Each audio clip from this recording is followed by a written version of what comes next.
pwede magtiis pa ng konti para kung makikita natin na ang gobyerno natin talaga nag-aayos ng ating ekonomiya.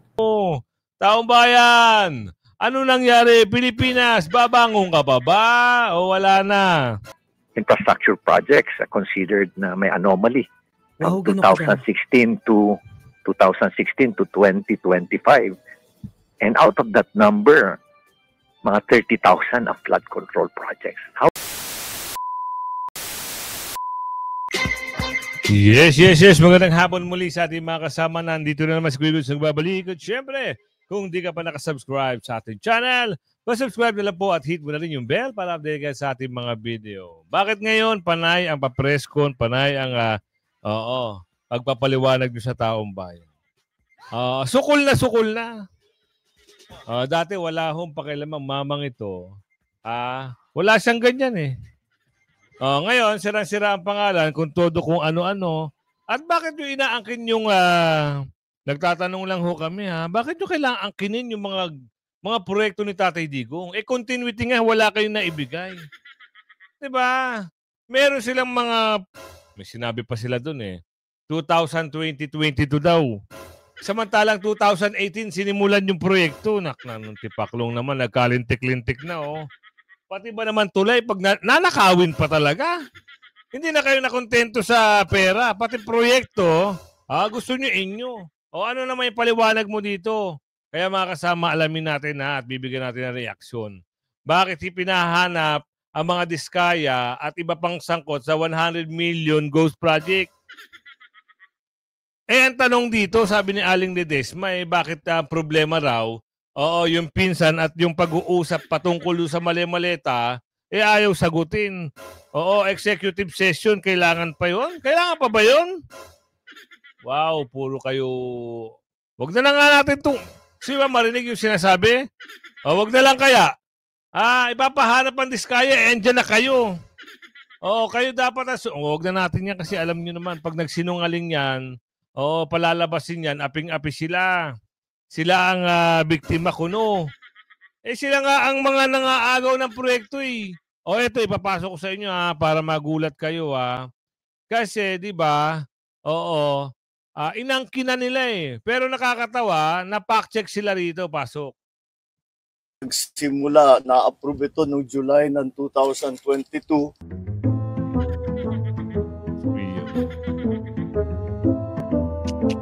Nagsimula ito ng 2023, early 2023. Late 2023. I'm sorry, late 2023 kasi mga approval. Grabe, no? Ganyan talaga ang hirap. At ngayon ay tapos na. Noon pa sinabi ng Pangulo, what can we expect from the Dutertes? They are pro-China. Binagit niya na po yan. Natulungan naman tayo ng ating mga Chinese na contractor dahil ang ganda ng technology nila kaya napakabilis at marunong talaga sila magpatayo ng magandang tulay, magandang infrastructure na mabilis at nasa tamang gastos, nasa tamang presyo. Kain suka, no? Sipin nyo yung dating inaayawan nyo, ngayon parang nakakuha kayo ng mabilis daw, kuno. Hindi ho yung proyekto nyo. Wag ho kayong magbida-bidahan dyan. Alam ho ng taga Davao at taga Mindanao yan. Baka meron kayong maloko sa norte. Ayun. Meron nga ako nabasa sa post nila na inaagaw na naman daw ng mga DDS yung proyekto nito. Woo! Diyos mo yung marimar naman. Wala. Sige, ito na lang. Yung proyekto mo. Para may masabi kang proyekto. Ang proyekto mo is 5,500 flood control. Gawa na yan, tapos na. At binangga ng barko. Ang proyekto mo, yung na-fact-checking ng kalikasan na nasira at nagtuloy-tuloy ang baha. At ang proyekto mo ay yung tubig ulan, iipunin para pagdating ng tagtuyot may magamit. Yun ang mga dapat niyong tandaan sa proyekto nito. Diba? Pero kung mga build project na ni Tatay Digong at ipagpapatuloy mo na lang, Diyos mo yung marimar naman. Sangaman ka kapalaman ng muka. Diba? Huwag kayong ganun. Diba? Galit na galit kayo sa China. Ngayon, kain suka kayo. Di ba? O, isipin nyo mga kasama, galit sila, lalo na yung babae, yung Clarang. Di ba? Antang Clarang. Magaling magsalita, pero pag nagpa-fact-checking, bumabalik yung mga video, sila ang tinatamaan sa mga paninira nila. Budget ng kada district congressman, 1 hanggang 2 bilyon. Woo! Umaapaw. Look. Biyaya ba ito ng inyong mga amo? Siksik-liglig, umaapaw. Bilyon ng proyekto. Na kada distrito, pasok. Binibigay sa mga congressman na pondo, at that time, 150 million pesos. 150 million pesos.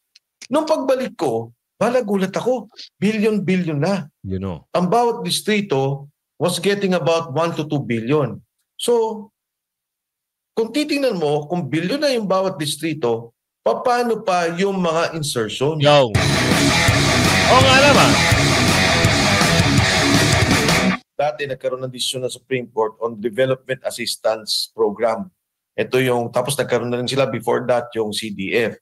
Kaso nga, gumagaling din Habang gumagawa ng batas, alituntunin tungkol dito, ano yung bawal, ano yung pwede. Ngayon naman, nagkaroon na naman ng mga insertion na tinatawag at yung tinatawag nilang unprogrammed funds na ipinapasok. Nagkaroon na lang for later release. Tapos ngayon naman yung allocables ang lumalabas.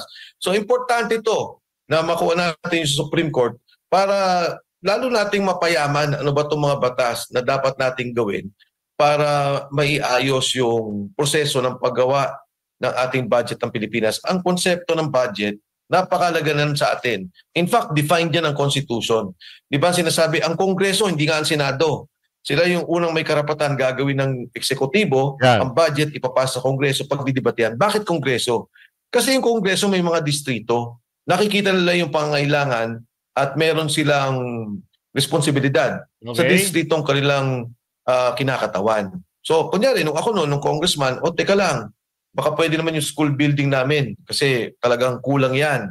Mas maraming maraming pangangailangan kami school building. Tatayo yung isang kongresista sa ibang lugar, sabihin na, teka lang, meron din kaming problema. Kung problema niyo yan sa Quezon City, mas problema namin yan sa probinsya. So, nagbibigayan kayo, nakikita niyo yung mga problema tungkol dito. So, ako, isa sa mga advocacy ako at that time, yung hospital namin dito, yung Quirino Hospital. In fact, there was a time na ang DOH gusto pa nga niya i-phase out yan. So pinaglalaban namin yan. Yan yung role ng kinatawan ng Kongreso. So, pagdating naman sa Senado, aakyat yan, pag-uusapan na naman nila. So from day one, makikita mo na yung sinabmit ng executivo, yung executive, dumaan din sa proseso ng mga departments. For example, in DPWH, sa district engineers, nakita nila ano yung mga problema, yung primary na pangangailangan, tapos aakyat.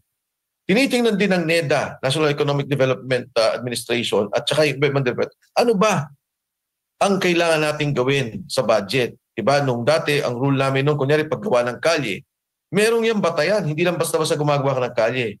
Kailangan, una, may function siya sa ekonomiya.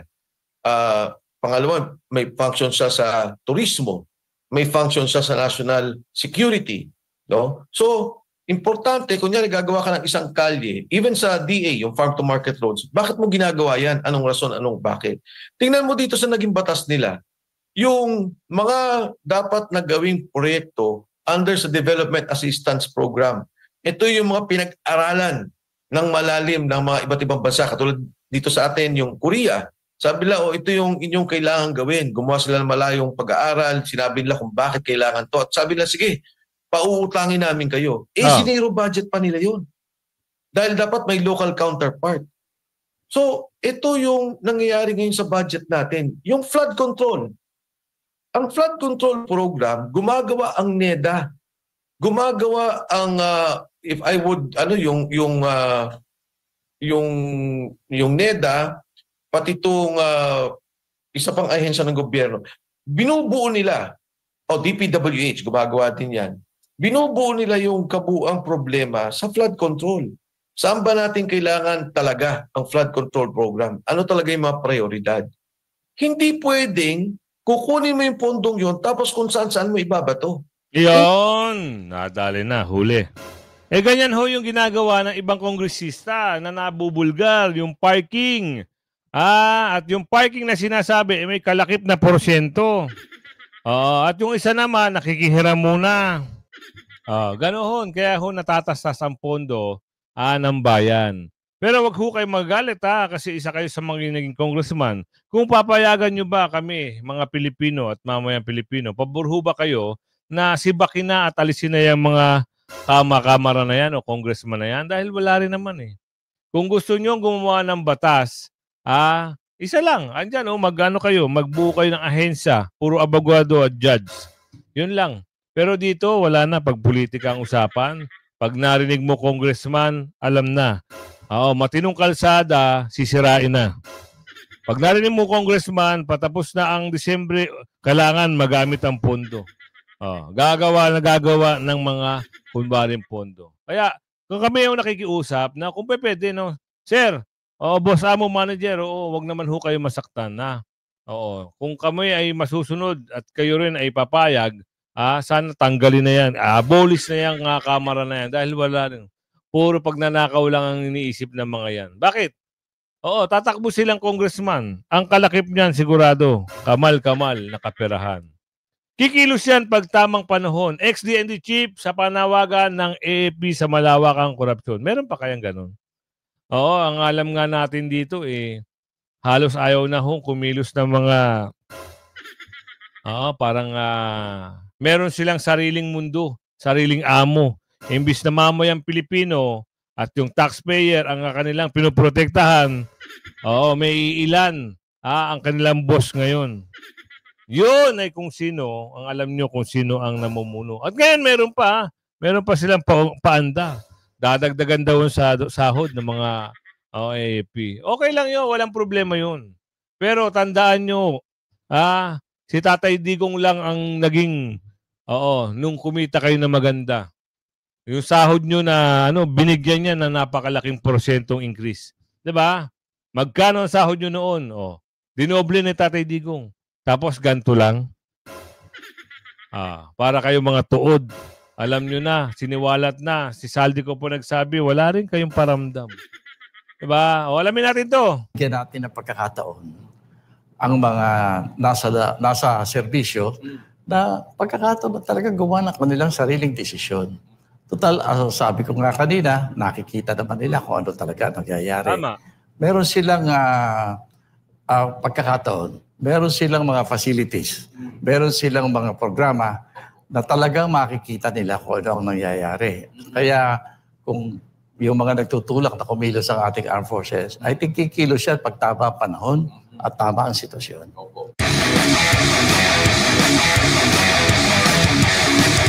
Kamakailan lamang na pag-utos ni Pangulong Bongbong Marcos Jr. na taasan yung base pay ng mga military at uniform personnel bilang isang dating Defense Secretary. Ano naman po ang masasabi po ninyo sa timing nitong pagtataas po ng base pay ng mga military at uniform personnel, Sir Norberto, sa gitna nga po nitong mga panawagan o mga protesta laban sa korupsyon sa ating bansa? Hindi ko alam kasi yun tama ka doon tungkol sa baka mali yung timing.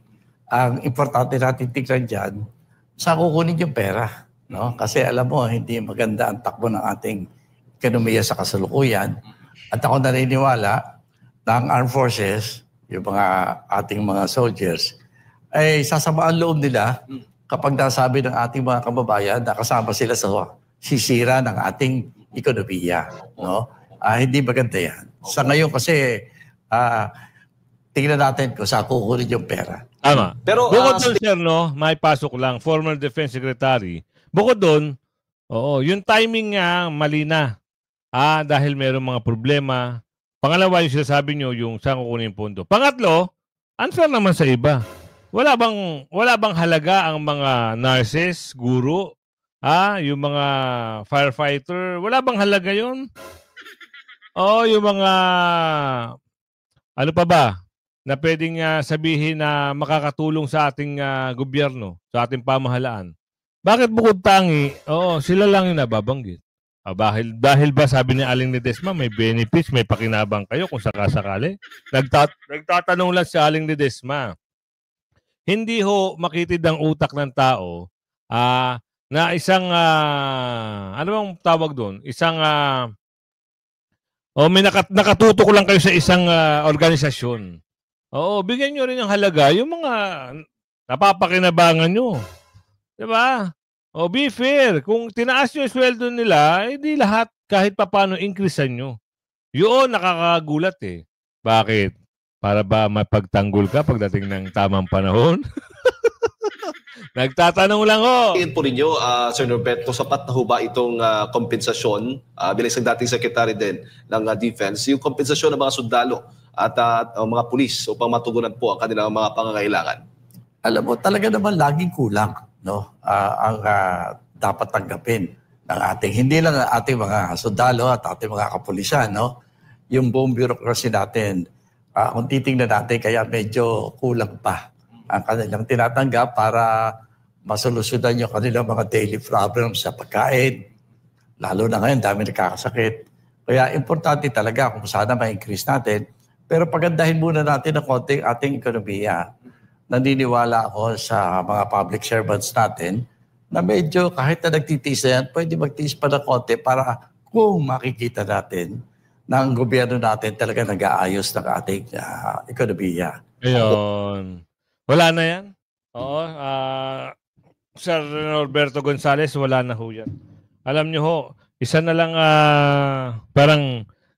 paraan yan para talagang kung sakasakali meron siyang sasandalan, di umano.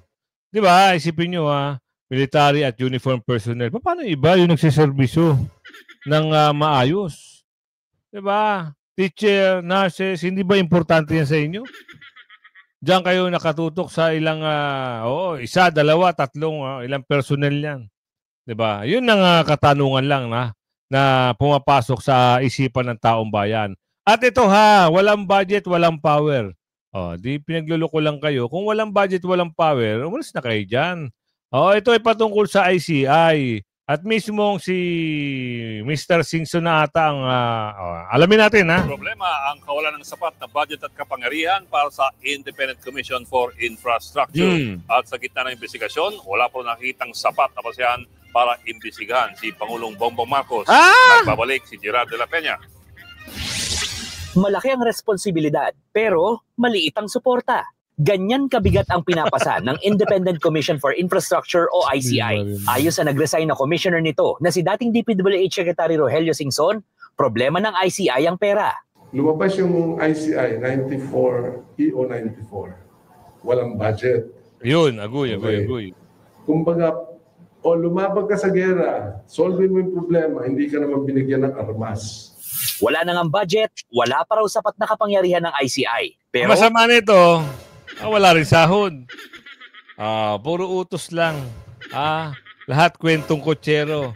Magtrabaho kaya. Yun lang. Sila ang bagsakan ng sisi. Mag-imbita ka kung ayaw pumunta. Wala ka nang magagawa. You don't even have subpoena powers. Gusto mong huwag paalisin ang isang tao. We don't have that. We have to go to court for a whole departure order. Ano nangyari? Nakaalis. Sisisihin pa kami doon. Punching bag ka na naman. Sa kabila niyan, hindi sang-ayon si Singson sa sinabi ni Caloocan 2nd District Representative Edgar Erice na porket nag-resign siya, ICI is dead na raw. Hindi rin daw totoo na ginagawa lang silang tagalinis ng Malacanang. Ang totoo, para ito sa bayan. Nagtatrabaho daw sila kahit walang sweldo. I don't think that's a fair statement. Ayan ang malaking kalokohan. Tatrabaho kayo, walang sweldo. Ano yun?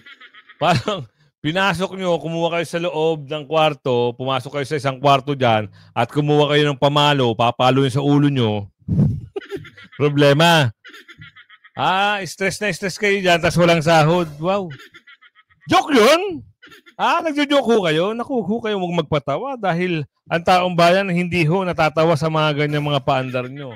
Kung alam nyo na wala kayong power at puro sarswela lang yan, wag na ho kayo magtagal dyan. At kung alam nyo na kayo ay hahawakan ng siliig, magsitigil na kayo dyan. Umes ka po kayo dyan dahil wala ho kayong mapapala. Oo, pagtatanggol nyo alam nyo na ngang nagnakaw ng bilyon-bilyon, mali-malita, pagtatanggol nyo pa. Oh, nililis ang usapin pero doon patungkol naman doon sa pinsa at magpinsan. Oh, wag kami, iba na lang. Baka sa unggoy magkaintindihan. Baka magkaintindihan pa kayo, pero taong bayan, oo, wag niyo linlangin. 'Di ba?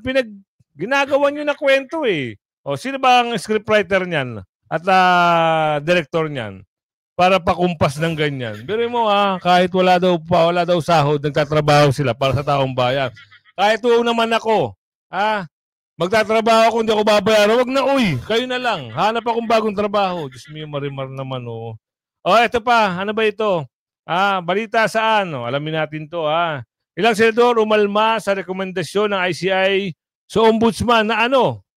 Ano kaya ang pag-uusap dito? Umalma ang kampo ni dating Senador Bong Revilla Jr. sa naging rekomendasyon ng ICI sa ombudsman. Nasampahan siya ng posibleng kasong plunder, bribery at iba pang kaso dahil sa umunoy pangungumisyon umano niya mula sa flood control project ng pamahalaan. Ayon sa kanyang tagapagsalita na si Attorney Maria Carissa Ginto na hindi binigyan si Revilla ng ICI ng pagkakataon na magpaliwanag at idepensa ang kanyang sarili. Dahil kahit minsan hindi inimbitahan ng komisyon kahit handa namang humarap dito at hindi pa nabibigyan ng kopya ng complaint para niya ito'y masagot. Dismayado umano ang dating mambabatas dahil pinagkaitan ng kanyang karapatan na magpaliwanag. Pero sinabing nagtitiwala pa rin ang dating senador sa sistema. Nako, isang kwentong kotsero na naman, Yung isa, yung anak, pumunta kahit wala imbitasyon. Okay lang. At mayroon pa executive session na na-request. Ito, si senador o dating senador, hindi na imbitahan, hindi nakapagpaliwanag, pero nakasuhan. Ba? Milagro. Diba? Ano ba yan? ICI naman. Basta target, kalaban. Pag kalaban ka, wala ka nang magagawa. Ganun ba yun? Isipin nyo mabuti. Yung magpinsan, yung magtsuhin, executive session. Yung taga-Pasig na congressman, executive session. Yung isang taga Quezon City, executive session. Para saan pa yung sinasabi nyo na ilalantad nyo sa taong bayan, magkakaroon kayo ng live streaming, puro kaungguyan lang Ano laro nyo? Ungguy-ungguyan? Marimar naman Taong bayan, ano nangyari? Pilipinas, babangon ka pa ba? O wala na? Naknambugi Magalo ang ICI, hirap sa operasyon sa kawalan ng budget. Wala naman palang budget. Bakit pa kayo nagtatrabaho dyan?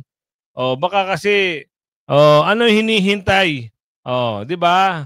Yung iba, baka nag-aanga-angahan, baka gusto mo ng higher position, kahit mali, sige, gagawin tama. Kahit tama, gagawing mali. Aba. Ano usapin dito? Pasok. Hirap kami. Hirap. Pati yung mga gastusan, alam nyo ba na wala kaming pondo para gamitin namin sa aming mga operations, pag-ikot. In fact, nag-front load pa nga ako ng cash para lang i-cover yung expenses. At wala rin. Hindi rin ako nakapagpa-reimburse hanggang nung mag-resign ako. In the same... Bongit! Ito yung niyayayabang ICI, Independent Commission for Infrastructure. Anak ka ng bugi. Patrabaho ko ng patrabaho. Pinapagod mo yung ibang mga mayor at ibang tao. Wala ka man pala pasahod. Ito mo, walang reimbursement. Diyos mo yung marimar ka. Sa bagay kasi pag ganyan, pag talagang bangag talaga, hindi talaga nag-iisip ng tama Isipin nyo walang pinapasahod, walang maayos na pondo. Dati ang reklamo, walang opisina. Kaya pala nagbitaw ang mayor. Pero buti na lang, pero mayor, merong nakitaan sa iyo Sabi ko nga sa iyo, dapat hindi ka na lang pumunta doon sa Davao nakitaan ka ng butas ng ating kababayan. Angal ka raw ng angal, pero nag-imbestiga ka rin naman. Yun ang sabi nila. Kayo ho. Ako, wala na. Kung baga sa akin, si Mayor, wala na talaga. Hindi ko siya para iboto na. Kung sakaling magsesenador to, never na ho. Sorry Mayor kasi talagang yung taong bayan ho, para sa amin, taong bayan ang nakakalamang. Hindi ho sabihin na magaling kayo. Oo, given na yun, magaling kayo. May dignidad. Pero nabahiran kasi ng kahit, alam nyo, marami kang ginawang mabuti. Oo, sabihin ko sa iyo, marami kayong ginawang mabuti, nakita kayo doon sa kampo ng mga bahid na madudumi, nabahira na kayo ng dumi, wala na. Sira na ang pangalan nyo. Manner na hindi kami makapag-recruit ng mga tao dahil wala nga pansweldo. Kaya napakahirap considering na thousands yung anomalya na yan sa infrastructure projects. Alam mo ba na nagkaroon kami ng ugnayan ng DPWH and it appeared na around 240,000 infrastructure projects considered na may anomaly from 2016 to 2025. And out of that number, mga 30,000 ang flood control projects. How do you investigate that number? Napakalaki. Ibig sabihin, Mayor, ito na lang. Kung i-analyze na mga galing na mga kababayan natin, kaya nila pinasok itong ICI dahil yung issue na patungkol sa kanila o mapatungkol sa pinsan niya, talagang mahuhuli at masasapul na. Kaya ito, na-divert. Ganun lang ba yon? Kasi hindi pinonduhan Ibig sabihin, sarswela lang lahat. Nasasabi ni BP Sara. Kaya nga. Napakagaling ni BP Sara. Kaya secret hearing ng ICI sunog kay Ted Pailon. Ano ito? Balita ito?